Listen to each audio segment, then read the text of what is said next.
আপনারা জানেন জনাব আতিউর রহমান সাবেক গভর্নর বাংলাদেশ ব্যাংক ঢাকা সহ অন্যান্যদের বিরুদ্ধে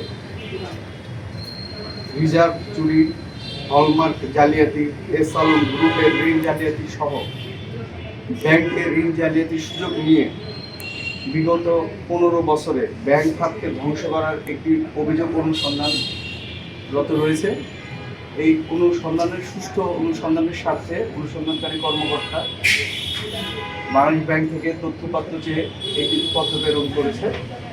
এই পত্র বাংলাদেশ ব্যাংকের গভর্নর বরাবর প্রেরণ করা হয়েছে এবং এখান থেকে কিছু ফিডব্যাক পাওয়া গেছে, যা যাচাই বাছাই চলছে।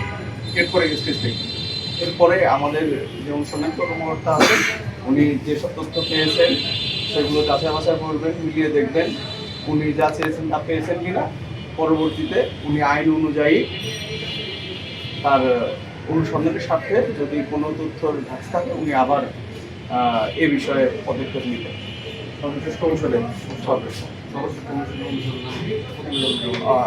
কিছু তথ্য আসছে বলবেন, সামনে তাকাই বলেন। আচ্ছা, উনি যেসব তথ্য চেয়েছে তার ভেতরে তথ্য কিছু পেয়েছেন বা এই তথ্যগুলো যেহেতু সম্প্রতি পাওয়া গেছে এগুলো যাচাই চলছে। এই বিষয়ে বিস্তারিত পরবর্তীতে জানানো যাবে। কি ধরনের তথ্য চেয়েছিল একটু যদি বলতেন। ডিপার্টমেন্ট অফ সাইট সুপারভিশন ও BRPDF 2016 ও 2020-2024 সাল পর্যন্ত ইস্যুকৃত সকল অনাপত্তিপত্র সময়ে সত্যায়িত হবে।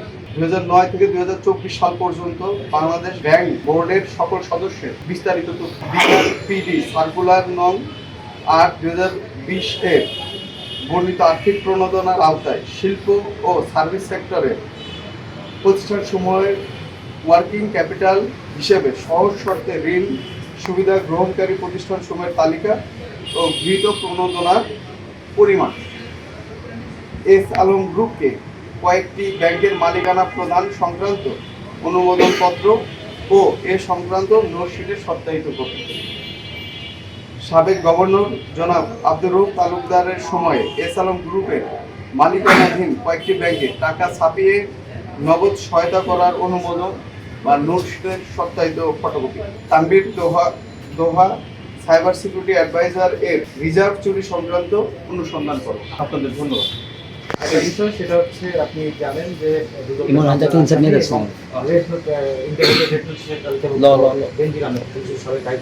দুবাইতে বা গ্রেফতার হয়েছেন। তো সর্বশেষ আমরা জানি তাকে ফিরিয়ে আনার একটি তোড়জোড় চলছিল। এখন কি আমাদের পার্ট থেকে আমাদের যত করণীয় অর্থাৎ এর সঙ্গে সকল তথ্যাদি আমরা আমাদের এর থেকে প্রেরণ করেছি, স্বরাষ্ট্র মন্ত্রণালয়ের মাধ্যমে আপনাদের অভিযোগ করেছি এবং বাকি বিষয়টা আসলে আমাদের হাতে নেই। এই বিষয়ে আমরা পরবর্তী প্রক্রিয়াটা কি তাকে ফিরিয়ে আনা? এটা স্বরাষ্ট্র মন্ত্রণালয় বা ফরেন মিনিস্ট্রি আছে বা সরকার এবং আইন অনুযায়ী যেখানে আইন ওই অনুযায়ী। ইউএফটি ফার্স্টের সাথে ট্রেড করুন যে কোনো জায়গা থেকে। ক্যাম্পাসে ক্লাসের ফাঁকে, ঢাকার জ্যামে বসে কিংবা ঘরে বসে ট্রেডিং এখন হাতের মুঠোয়। তাই ট্রেড করুন যখন খুশি যেখানে খুশি।